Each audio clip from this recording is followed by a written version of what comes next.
Buenas Hi, tardes I'm para doing todos. great. Estamos dando comienzo Yeah, al prestigioso is simposio my conjunto del American College is de that adequate? Cardiología y la Sociedad Uruguaya de Cardiología, que hablaremos sobre Yeah. enfermedad coronaria Excellent. crónica, nuevas evidencias que cambian el abordaje de nuestros pacientes. Queremos agradecer a la sociedad, al American College, que siempre está con nosotros año a año, mejorando el conocimiento de los colegas cardiólogos. Contamos con dos invitados internacionales, el doctor Michael Rinaldi, la doctora Jacqueline Tamis Holland, y como panelistas nacionales al doctor Sergio Burgues, cardiólogo clínico muy prestigioso y conocido por todos nosotros, la doctora Luciana Jubani, cardióloga intervencionista, la doctora Soledad Murguía, cardióloga clínica, el doctor Juan José Paganini, cirujano cardíaco y actual presidente de la sociedad. Estamos coordinando en conjunto con la doctora Mariana Drever, cardióloga clínica. Buenas tardes, Mariana.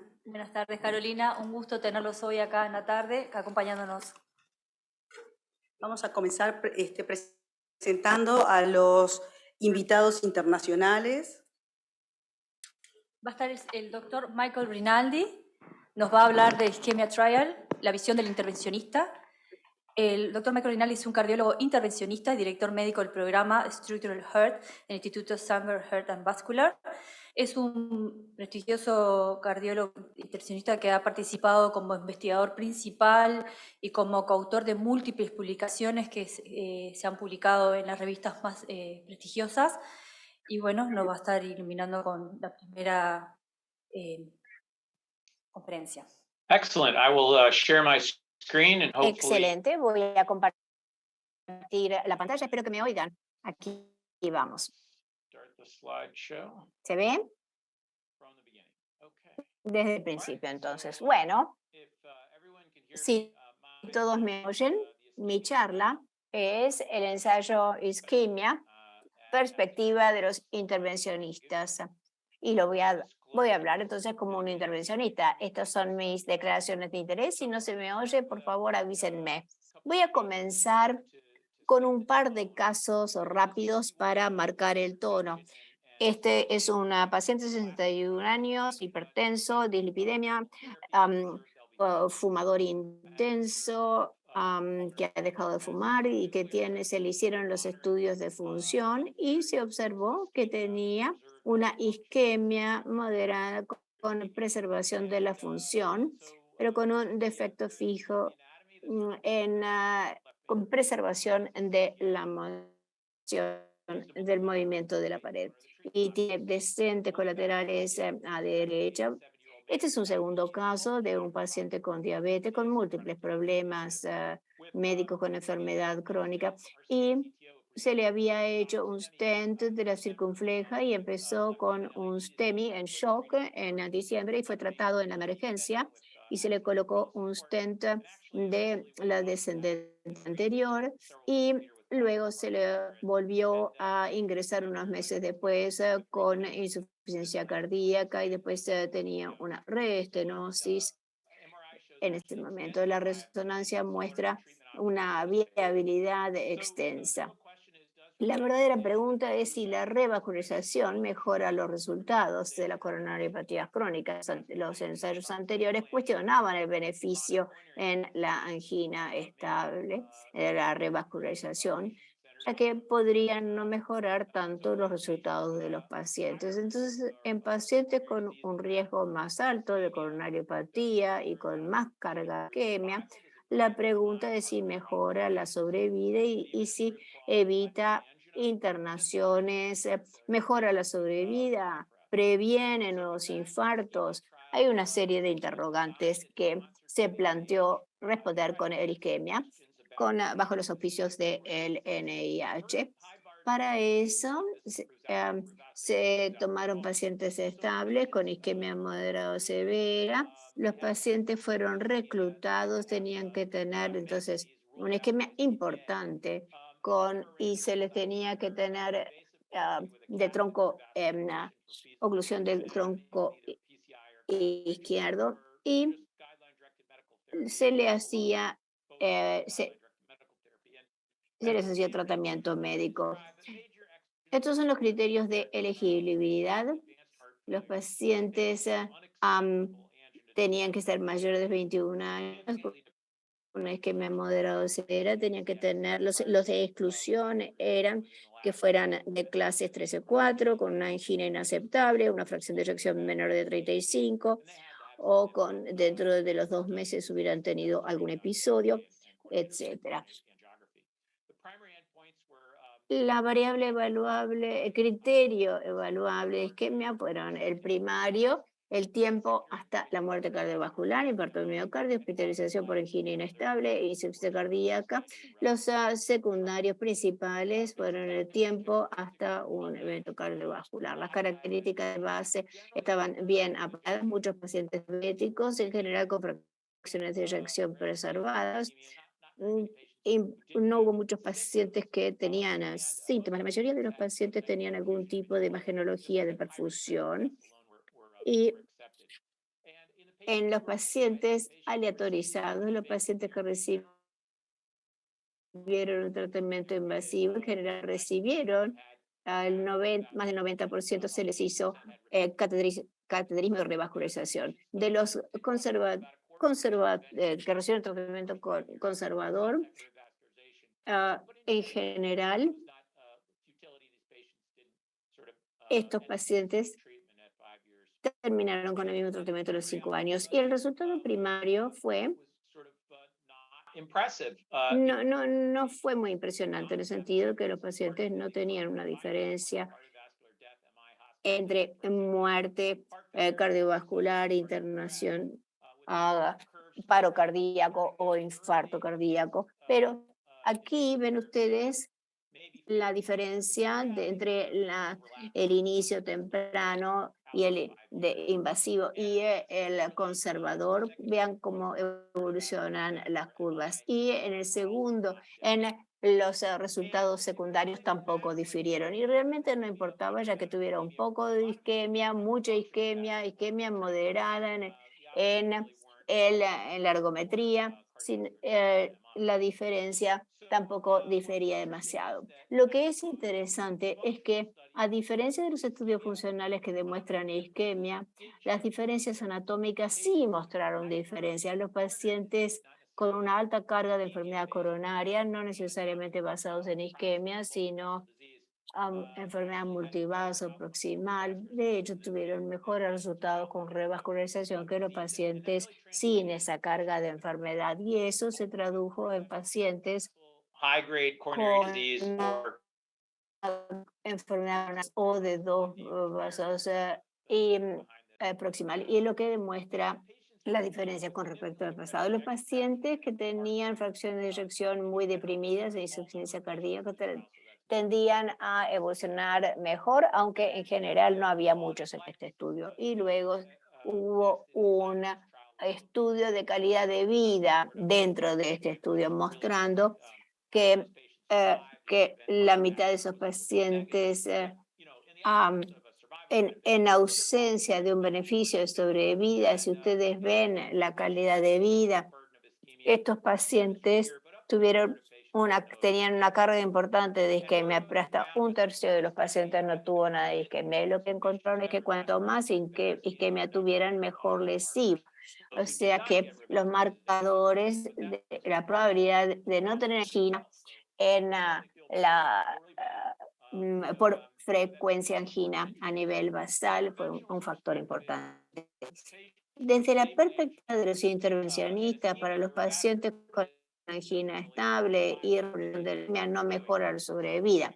Entonces, uno puede plantear que para los pacientes que no tienen síntomas, las pruebas de rutina, de ergometría, si no tienen síntomas y no están en alto riesgo para enfermedad del tronco izquierdo, tal vez no sea de beneficio, pero la anatomía importa porque tal vez eso nos guíe a hacer una tomografía FFR que es mejor para la detección de la severidad anatómica, que sí se correlaciona con los resultados y se debe resolver para los pacientes con fracción de eyección reducida o angina. La reevaluación mejora la calidad de vida proporcional a la severidad de la angina. La revascularización es importante para la angina refractaria. Y la revascularización sigue siendo importante para la enfermedad del tronco izquierdo, para la coronariopatía de 3 vasos y una reducción de eyección. Esto se refleja en las guías actuales en las que la mayoría de los pacientes, si la meta es mejorar la sobrevida, si tienen del tronco izquierdo, tienen una reducción de la fracción de eyección, en general lleva a los pacientes a cirugía de bypass y esto se refleja más gráficamente aquí en las guías, que son bastante estándar, y este ensayo refuerza lo que el pensar de la comunidad. Pero lo que pienso es que es importante destacar que la revascularización es importante para los pacientes con síntomas refractarios, pacientes que tenían alta carga de isquemia y con poca sintomatología. Volviendo a este caso, este es un paciente con coronariopatía, y este es se intentó hacer un intento anterogrado, inicialmente no tuvo éxito, y una cetografía, y luego se hizo una retrograda exitosa a través de la colateral S del tabique con un extensor de la guía asistido con CART reverso, y de última el paciente pudo volver a sus actividades. Este es un hombre de 70 años. En el otro fin del experto, no necesariamente con angina, pero sí con insuficiencia cardíaca, con isquemia. Este paciente fue sometido a cirugía de bypass y se le reemplazó la válvula y se le dio de alta, tolerando carvedilol, espironolactona, losartán y dapagliflozina en seguimiento. Creemos que esto es el enfoque correcto para estos pacientes. De manera que, bueno, esta sería la última diapositiva. Interpretar la medicina basada en la evidencia. Bueno, no se aplica los resultados promedio a todos los pacientes de manera uniforme. Estos en los ensayos aleatorizados, esta es la manera como utilizamos la ciencia para el beneficio de nuestros pacientes. En los ensayos aleatorizados, la mayoría de los estudios se aplican a un subgrupo muy pequeño y limpio de pacientes, pero en la vida real tenemos que, si bien tenemos que prestarles atención, tenemos que pensar en nuestros pacientes individuales que vemos en el día a día. Entonces, desde un punto de vista intervencionista, probablemente sería una locura ser agresivo con todos los pacientes, esperando que vivan eternamente. Los pacientes con altas cargas de isquemia, es importante tratar de ayudarlos con revascularización para mejorar su calidad de vida. Con eso, entonces, veremos. Dejaré de compartir la pantalla. Muchas gracias. Muchísimas gracias, doctor Rinaldi, por su excelente presentación sobre la isquemia y la perspectiva de las guías. Y vamos a pasar ahora a la doctora Tamis Hollands, que nos va a hablar sobre la implementación de las guías de revascularización en 2021. La doctora Jacqueline Tamis Holland es profesora de medicina del Icahn School of Medicine Mount Sinai y directora del programa de entrenamiento de Fellows de Cardiología del Mount Sinai Mount Sinai Bronx Care. También es directora asociada del Laboratorio de Cateterismos Cardíacos del Mount Sinai Morningside y es vicepresidenta del Comité de Redacción de la Guía de Revascularización 2021. Buenas tardes, doctora. Hi, everybody. Thank you so much, the Planning Committee. Hola a todos. Le quiero agradecer al comité por la invitación. Estoy tratando de comenzar, de poner las primeras diapositivas. Ahí va. Espero que lo vean. Bueno, muchísimas gracias y de hecho estoy en la clínica, en la Cleveland Clinic. Muchísimas gracias por la invitación. De lo que quisiera hoy hablarles es las guías de revascularización y parecido a lo que decía el doctor Rinal, en términos de las guías y de los datos, muchos de los datos de los ensayos clínicos se aplican a algunos pacientes, a algunos subgrupos, pero no necesariamente son las recomendaciones para todos los pacientes. Es una orientación de qué hacer para un gran número de pacientes, pero no es necesariamente aplicable a todos los casos individualizados. No tengo ninguna aclaración de conflicto de interés, pero yo tuve el placer de trabajar con el comité de redacción en estos documentos, o sea que tal vez tenga algún sesgo correcto lo que voy a presentarles. Algunos de los hechos importantes de las guías de revascularización 2021, la clave es que se concentra en los pacientes, o sea que lo que hacen es tomar un paciente con una afección, en este caso con una coronariopatía, y uno se concentra en el paciente y cuál es la mejor manera de tratarlo. Entonces, nosotros combinamos las guías para CABG y PCI y se reemplazaron las previas. Cuando uno mira este documento, son 125 páginas con muchas recomendaciones, se los voy a resumir en este pequeño esquema. Comenzamos con un documento que se concentra en el paciente, como yo decía. Hablamos de la importancia de disminuir o de mejorar la equidad de cuidado y de disminuir las disparidades y de la importancia de involucrar al paciente en la toma de decisiones. Y luego hablamos de la planificación previa al procedimiento, la manera en que podemos evaluar el riesgo del paciente, y luego en la siguiente parte del documento hay secciones sobre las indicaciones para revascularización, o sea que la revascularización en síndromes coronarios agudos y en los síndromes crónicos y revascularización bajo ciertas condiciones. Y luego de decidir que alguien necesita revascularización,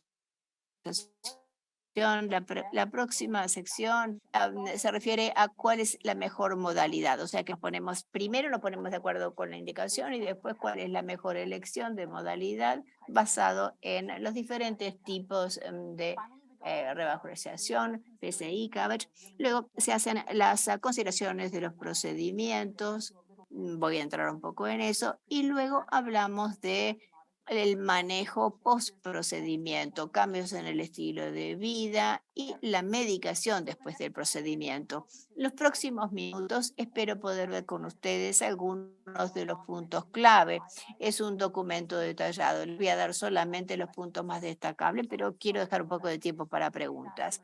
Comencemos con las recomendaciones para revascularización de los síndromes coronarios agudos. Comparado con las directrices anteriores, no ha habido cambios en las recomendaciones de la arteria que no produjo el infarto en STEMI. Y lo que sí hay más información, es cómo manejar la revascularización de estos pacientes. Tuvimos un par de nuevos ensayos que estudiaban este tema. En primer lugar, es una recomendación clase 1 hacer un PCI primario después de un PCI primario. Este es el mayor ensayo observando comparando PCI con el tratamiento médico con más de 4.000 pacientes, y los dos criterios de evaluación. El primero fue muerte o infarto de miocardio, con un 25% de los pacientes que se hizo revascularización de la arteria no infarto. Y en el segundo fueron los MACE. Cuando ustedes miran todos los ensayos, el complete, miran en múltiples vasos en pacientes con STEMI. Ustedes pueden ver que estos pacientes tienen lesiones simples, muy pocos de ellos habían tenido CABG, bypass coronario, hubo pacientes que fueron dejados fuera, los que tenían oclusión del tronco izquierdo o equivalente. Ustedes ven aquí los porcentajes y ven que hubo más enfermedad de 2 vasos que de 3 vasos. Y se incluyeron relativamente lesiones relativamente importantes. Aquí queremos reconocer que en los pacientes con STEMI, si ustedes tienen, después de hacer un PCI, tal vez haya que hacer un bypass coronario electivo, que es razonable para reducir el riesgo de eventos cardíacos. En algunos pacientes estables hemodinámicamente con STEMI y con enfermedades multivasos de baja complejidad se puede plantear STI o una estenosis de arteria en infarto en el elemento de PCI primario para reducir los eventos. Y en los pacientes con STEMI o con shock cardiogénico se plantea, este es el ensayo con un compuesto de enfermedad y necesidad de terapia de reemplazo renal. Y allí ven ustedes los días después de la aleatorización y las enfermedades de múltiples vasos. Cuando ustedes miren la revascularización de la arteria no infarto en STEMI, hay que ser muy cuidadoso porque esto no se aplica a todos. Hay que comenzar viendo que se haya hecho un procedimiento de una PCI exitosa de la arteria de infarto y tener luego arterias no culpables, aparentemente estables. Y si ustedes tienen pacientes de bajo riesgo y con lesiones de baja complejidad, luego entonces ustedes tal vez consideren PCI de la arteria no culpable. Y luego se puede hacer después las arterias no culpables que suministran alimentan una gran área del miocardio en riesgo y ausencia de comorbilidades múltiples puede llevar a un peor resultado. Si hay enfermedad de múltiples vasos complejos, entonces tal vez se quiera considerar el bypass coronario. O sea que no necesariamente son las mismas indicaciones para todos los pacientes. Hablemos de las recomendaciones sobre revascularización para mejorar los resultados en los pacientes inestables. El ensayo, después del ensayo de isquemia, es una recomendación clase 1 en los pacientes con angina refractaria pese a tratamiento médico y con estenosis coronarias importantes que se puede hacer revascularización para mejorar los síntomas. Estos son datos del ensayo de isquemia, del que no voy a hablar porque ya lo hizo el doctor Rinaldi, pero muestra la intención que la revascularización da una mejor calidad de vida.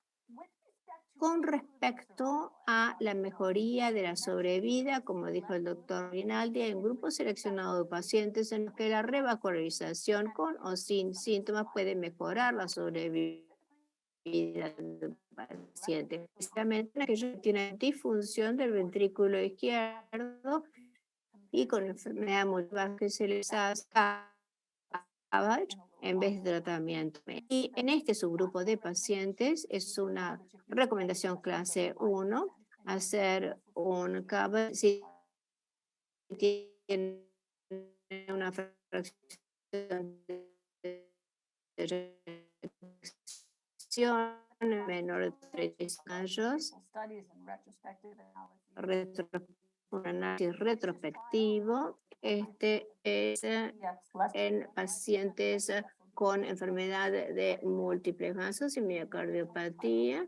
El ensayo inicial no mostraba diferencias en el resultado primario, que la mortalidad a los 5 años, pero a los 10 días el CABG tuvo una mortalidad significativamente menor comparado con tratamiento médico. Además, cuando ustedes miran el análisis de su grupo del ensayo CASH, que fue negativo comparando ambos, pero en los pacientes con enfermedad de 3 vasos y con reducción de la fracción de eyección hubo una ventaja significativa de la puente coronario en vez de tratamiento médico. Para PCI no hay recomendaciones de publicación, no había suficiente información como para indicarlos. Este estudio observó los pacientes con enfermedad de múltiples vasos y con disfunción y se los randomizó a una de PCI o tratamiento crítico, hospitalización por insuficiencia cardíaca o muerte, y demostraron que no había diferencias en los resultados entre PCI comparado con tratamiento médico. Estoy todavía tratando de comprender el subgrupo de pacientes que se incluyeron en este estudio, pero no hay mucha evidencia para apoyar el PCI solamente para mejorar la disfunción temprana o los resultados cardiovasculares. Ahora, el segundo subgrupo de pacientes que tuvieron un beneficio de la revascularización es lo que tenían enfermedad del tronco izquierdo. En pacientes con una estenosis importante, tenían recomendación para recibir PCI.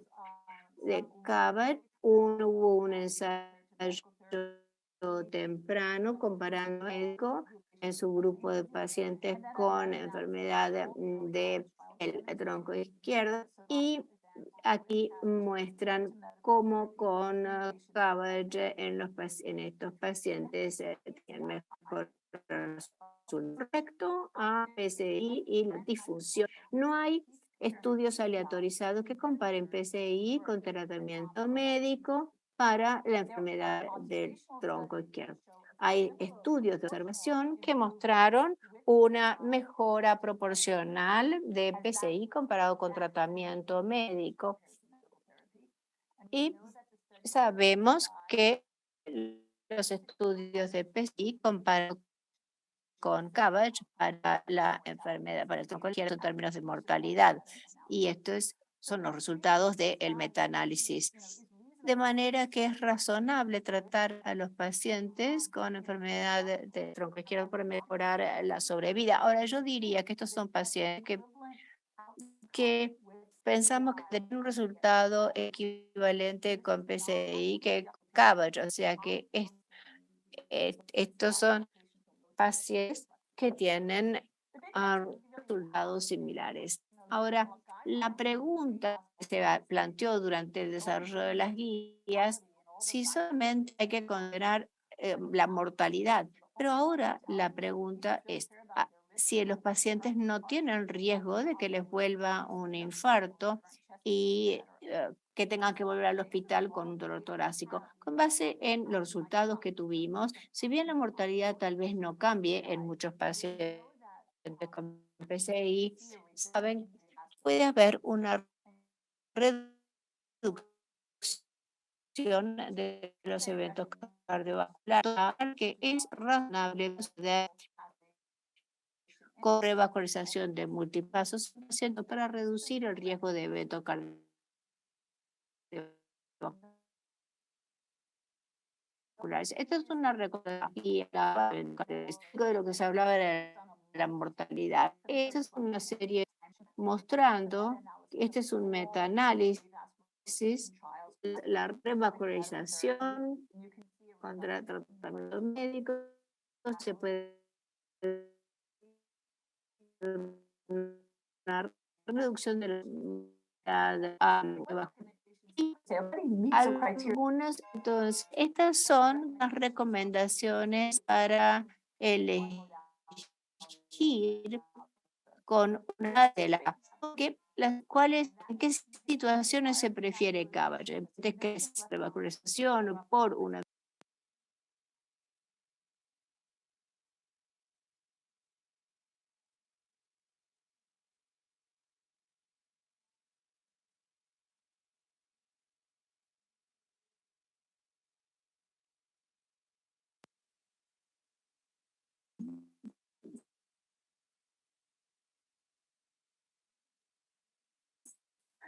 And that's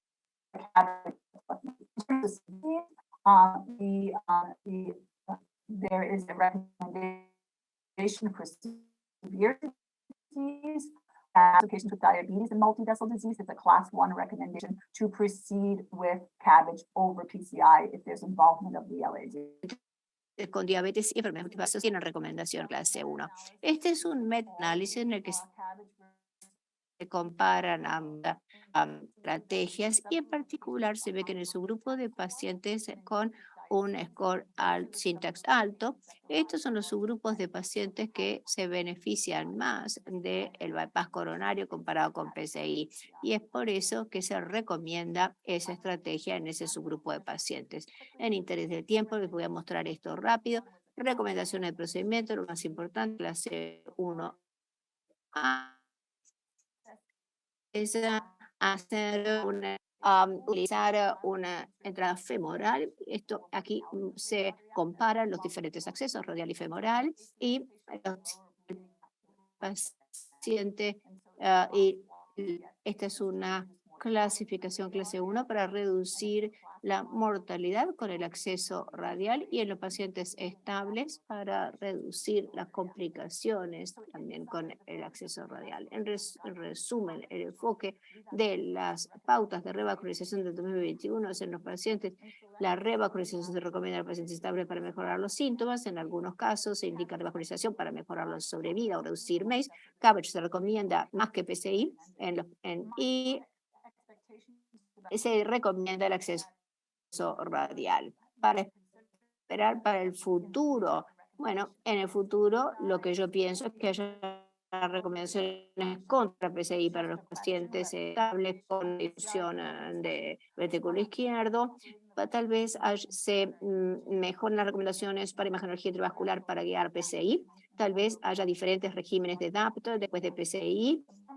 Y la conclusión es que siempre hay que recordar que si bien estas son orientaciones, uno tiene que considerar al paciente individualmente. Muchísimas gracias, doctora Tamis Holland, por su excelente disertación sobre las guías. Y ahora invitamos a la doctora Carolina Sosa, que presentará 3 viñetas clínicas que nos permitirán discutir aparte sobre el tema. Bien, a continuación vamos a presentar 3 casos clínicos breves, van a ser los que vamos a discutir a continuación. El primero se trata de una mujer de 66 años, con antecedentes personales diabética, hipertensa, con antecedentes familiares de cardiopatía isquémica prematura.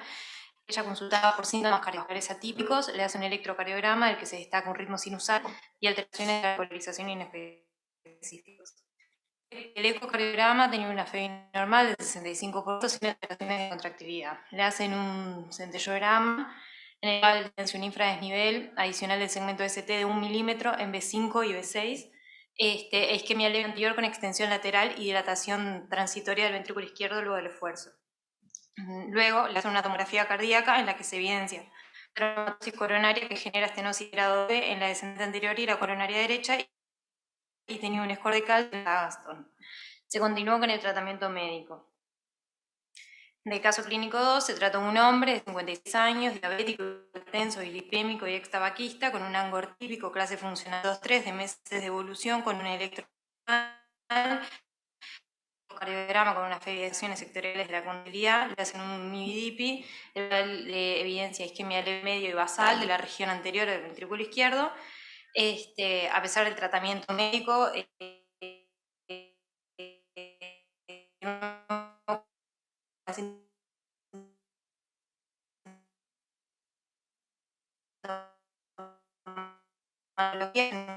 un cateto un polisaño, una cardiopatía en fase dilatada con insuficiencia cardíaca clase funcional 3, con 15%, hipoquinesia generalizada sin valvulopatías sanguinantes, un ecocardiograma sensibilidad y posteriormente le hacen el cateterismo, del cual informa una descendente anterior difusamente enferma que estaba ocluida en su tercio medio. El lecho distal se visualizaba por circulación heterocoronaria, la circunfleja tenía una lesión severa proximal y la derecha, que era dominante, estaba ectásica y tenía estenosis severa en tercio medio. El ramo posterolateral IDP sin lesiones. Posteriormente se decide el tratamiento quirúrgico en base a la anatomía coronaria y los estudios que habían demostrado viabilidad. El eco cirugía evidenció un aumento de la FEBI de 15-30% y una hipoquinesia global. A continuación dejo un resumen de los 3 casos clínicos que vamos a discutir ahora. Muchísimas gracias, Carolina. Y yo comenzaría la discusión con el doctor Sergio Burgues y le preguntaría respecto al primer caso, si está de acuerdo con el algoritmo diagnóstico planteado y qué tratamiento plantea y cómo lo intensificaría. Sí, hola. Creo que el apoyo que las modificaciones de la guía nos han dado para pacientes como el caso 1 nos da pie a, en este tipo de pacientes, continuar con tratamiento médico, porque son pacientes que no tienen una historia sintomática muy manifiesta, de hecho síntomas atípicos, o sea que uno duda realmente que tenga una isquemia significativa, tiene buena función ventricular y en estudios de isquemia la isquemia es leve. Por lo tanto, en este tipo de paciente obviamente lo maneja desde el punto de vista clínico, con tratamiento médico exclusivo, con una tranquilidad buena. Pero esa historia muestra una cosa que en la práctica uno desearía, una idea de la anatomía coronaria, porque tenemos anatomía coronaria a través de la tomografía, que es un poco lo que uno le ve como, no pata flaca, sino que nos falta la asistencia diaria respecto a comparar estudios como la isquemia. Es decir, uno le gustaría seguir con tratamiento médico, pero tener la certeza de que no está subvalorando una enfermedad coronaria que hasta ese momento no conoce. Para hacerlo con certeza debería tener en su paciente para manejo clínico exclusivo y médico alguna idea de la enfermedad coronaria, por lo menos la era, y eso implicaría tener que hacerle a muchos pacientes tomografía coronaria, cosa que no está tan fácilmente disponible en la asistencia diaria, de hecho no está cubierto ni por la canasta de prestaciones mutuales. Entonces, bueno, pararía por ahí. Ese caso es fácil de manejar, pero tenemos una idea de no estarnos comiendo ninguna enfermedad.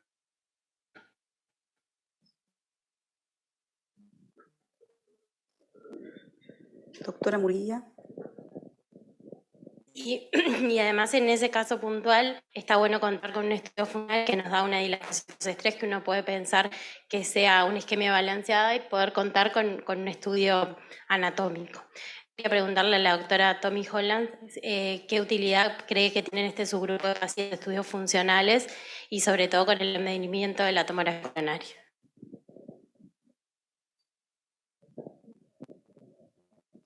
Yeah, I think it's really on the patient symptom.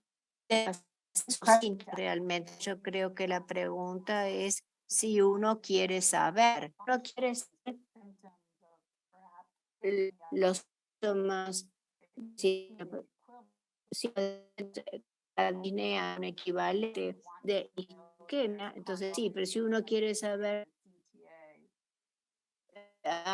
si es problema de la coronaria, si iría también depende del paciente que tengo enfrente y probabilidad pretest y también de la edad. Si son muy ancianos, yo no estoy seguro que sea de gran ayuda, porque puede tener de todas maneras una coronariopatía. Entonces realmente depende de si lo que yo quiero es comprender qué representan los síntomas fisiológicamente, si representan una isquemia o si el paciente tiene una coronariopatía, dependiendo de la situación. Entonces, yo podría usar una u otra estrategia dependiendo del paciente. Muchas gracias, doctora. La doctora Luciana, quisiera hacer algún comentario o una pregunta. Con respecto al caso clínico 2, como cardióloga de intervención, creo que una decisión es difícil no tratarla. En este caso, según las evidencias actuales, no vamos a estar mejorando sobre la sobrevida, pero es un paciente que se mantenía sintomático a pesar del tratamiento médico. Entonces, aprovechando que nuestros invitados ambos son cardiólogos intensionistas, quería preguntarle que, a pesar de que tiene un estudio funcional no invasivo que muestra isquemia leve, si hubiesen complementado el estudio con estudio de fisiología coronaria.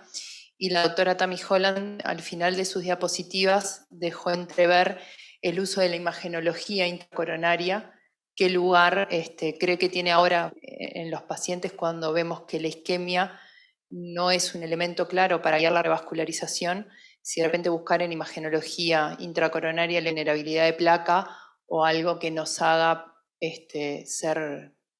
guiar la revascularización mediante angioplastia en estos pacientes. Yes. So, Sí. so regarding, I feel like those are two separate Yo questions. creo que en realidad hay dos preguntas en cuanto al rol de la imagenología intravascular para ver la vulnerabilidad de la placa. Yo creo que todavía no podemos decir que se pueda indicar un stent simplemente para evitar eventos en pacientes que tengan una placa vulnerable, ya sea por tomografía o por otro lado, me gusta la secuencia de eventos que eligieron. Yo no creo que sea poco razonable hacer la tomografía coronaria para tener una idea, pero se irradia mucho al paciente. Entonces, si la intención es mejorar los síntomas, si hay una isquemia leve y los síntomas no mejoraron, no creo que sea poco razonable hacer el cateterismo. Yo no sé si la tomografía ayudaría mucho. Yo no le veo sentido hacerle la tomografía coronaria en este caso. Muchas gracias.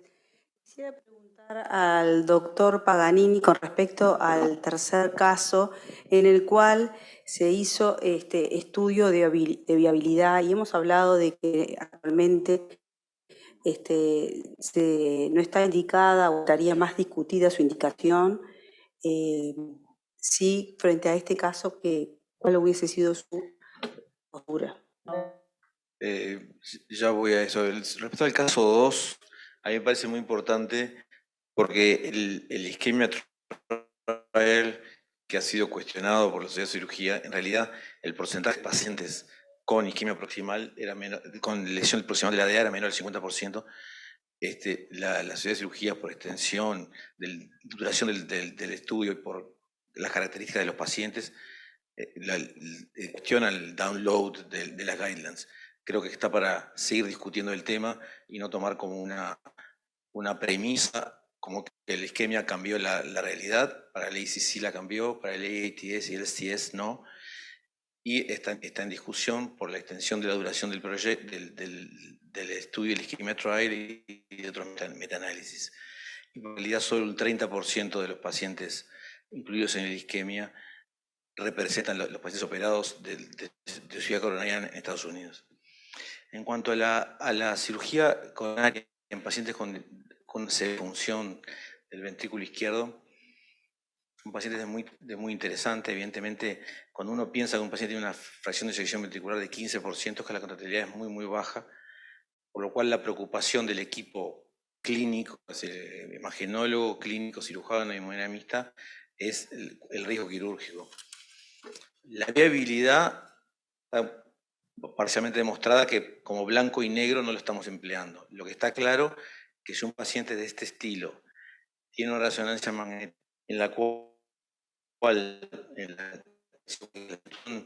institución fibrosa del corazón no excede el 50%, y eso es concordante con los lechos que puede regularizar, el cirujano se queda mucho más tranquilo y los resultados quirúrgicos son mejores. Pero hay muchísimos pacientes los lechos quirúrgicos son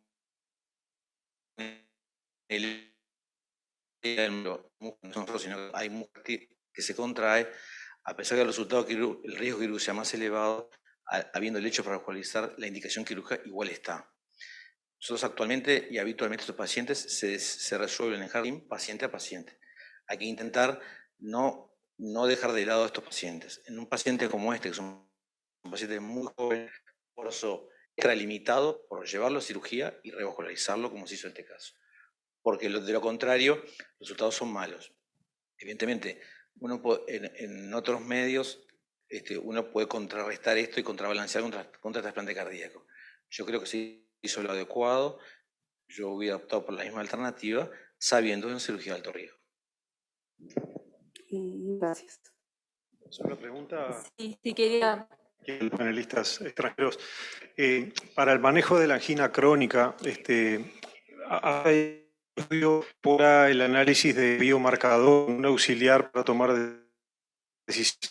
Y parecería que por lo menos 2 de los marcadores que están más dispuestos, la troponina y el BNP, podrían separar grupos de población de angina estable en aquellos que tienen biomarcadores positivos a tener peor evolución y podrían ayudarnos a tomar la decisión de ese subgrupo, intervenirlos. No sé qué idea tiene la doctora o el doctor. I guess I'll take this one. I think the biomarkers. Voy a agarrarlo. Yo creo que los biomarcadores son interesantes y que se pueden considerar como un factor en otra gestalt de cómo se considera el paciente. Pero yo creo que una de las cosas que aprendimos de estos ensayos es que la revascularización no, es tan dañina, particularmente para PCI. Yo creo que el biomarcador y algunos de estos ensayos pueden ayudar si uno realmente no cree que los síntomas sean isquémicos, si uno está buscando una razón para decir eso no es isquémico, no te lo voy a hacer tú. Pero creo que si el paciente es sintomático, yo creo y que la intervención no es excesivamente compleja y ustedes no van a tener muchas probabilidades de hacerle daño al paciente, el beneficio de la duda es con los pacientes sintomáticos. Si los revascularizan y no se siente mejor, seguramente no van a estar peor. Y el beneficio de la duda es para beneficiar al paciente porque tienen más a favor que en contra. Uno no puede ser dogmático en esto. Si ustedes tienen un paciente frágil con muchas comorbilidades y anciano, uno lo mira muy diferente de un paciente más joven, activo, que tiene muchos años por delante y que puede disfrutar de reducir la isquemia. Yo creo que, volviendo a la pregunta, los biomarcadores son interesantes.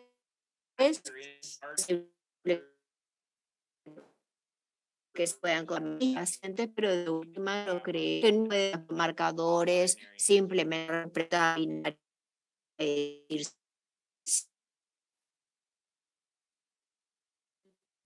¿Otra pregunta? Juanjo, una consulta. De haber sido viable el miocardio en el territorio de la descendente anterior, que era la arteria que estaba 100% ocluida, ¿no hubiera conducta?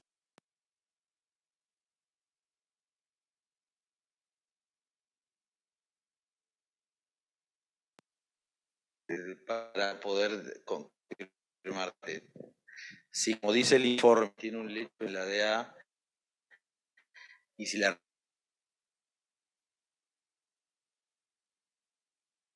que así lo tiene, si tiene una cicatriz fibrosa, sustitución y no tiene viabilidad, si se juntan esas dos cosas, creo que hay que discutir con hemodinamia para hacer la circunfleja y la derecha, y vamos a discutir a ver quién lo hace. Si por otro lado no hay viabilidad, pero tanto en el eco como en la resonancia no hay sustitución fibrosa en la cara anterior, igual lo llevaría a la cirugía.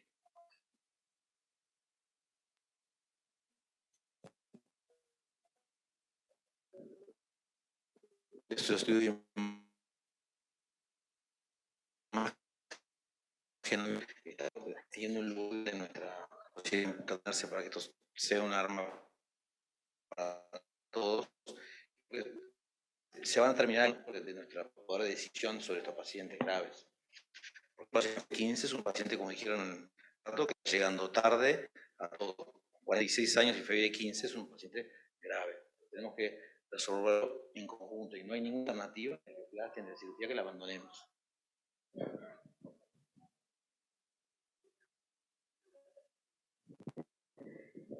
Yo quisiera hacer una pregunta. ¿Están de acuerdo con la clasificación 2B en los pacientes que tienen lesión de 3 vasos y fiebre hipertensiva?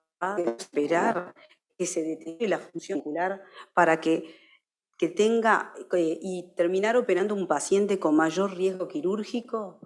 Y lo seguimos con tratamiento médico sabiendo de que el tratamiento médico, la adherencia al tratamiento médico a los niños es de un 60% y que existe una inercia de los médicos a cumplir las guías de tratamiento médico óptimo? Lo que yo empecé diciendo hace un ratito, la sociedad, la visión quirúrgica es que no se comparte el downgrade a 2B y 2A de los disfunción moderado. Primero porque está basado en el isquemia trial es poco representativo de los pacientes quirúrgicos, porque el seguimiento, aún cuando se hicieron las guías, era 3,2 años. Si miramos el Stitch, fueron a 10 años. Entonces, estudió a años y poco. Entonces ya está el cuestionamiento. El segundo cuestionamiento, que es un procedimiento en general, tiene un resultado con bajo. El otro estudio que basó en un análisis donde muchos pacientes no eran quirúrgicos. Nosotros, desde el punto de vista, por eso fue lo que dije hace un ratito, yo creo que está en discusión el enfoque quirúrgico de las sociedades americanas de cirugía, y la sociedad latinoamericana de cirugía piensa exactamente, no compartimos esos criterios, evidentemente sí, y la guía de redacción sí lo comparten, privieron.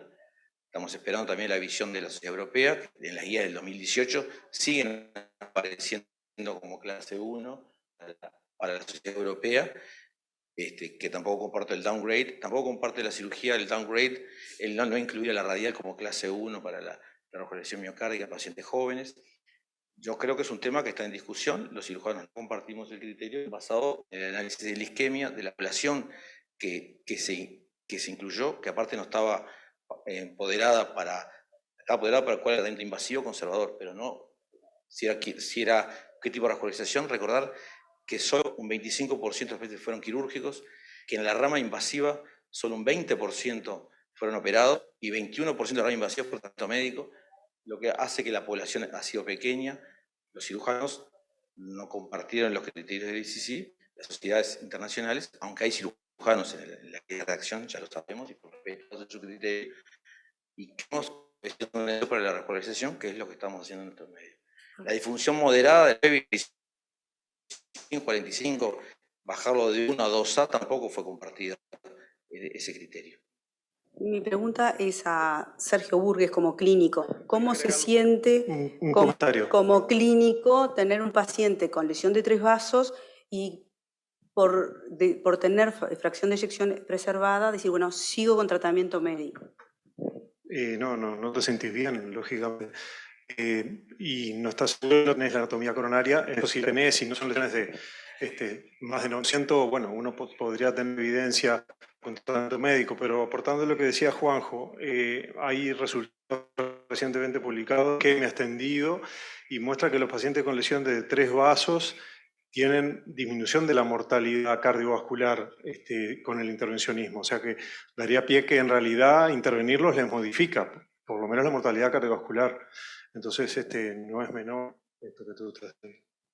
Para terminar, y la última pregunta a la doctora Tammy Holland,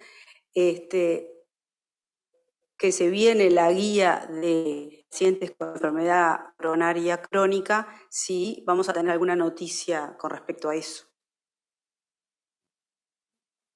Yes, so I Sí, believe the chronic creo coronary disease que las guías de las coronarias que se publicarán en los próximos meses, no sé exactamente, pero se vienen pronto. Y realmente no le puedo decir qué es lo que van a traer. Todavía no había el documento. Necesitamos más información para algunas de esas respuestas, no respuestas que se han planteado en los últimos 2 años. Queremos agradecer a la doctora Jacqueline Tammy Holland y al doctor Michael Rinaldi por la excelente disertación que dieron y lo rico que ha sido esta mesa, este simposio. Vamos a agradecerles a todos por estar hoy de tarde y a los panelistas. Thank you.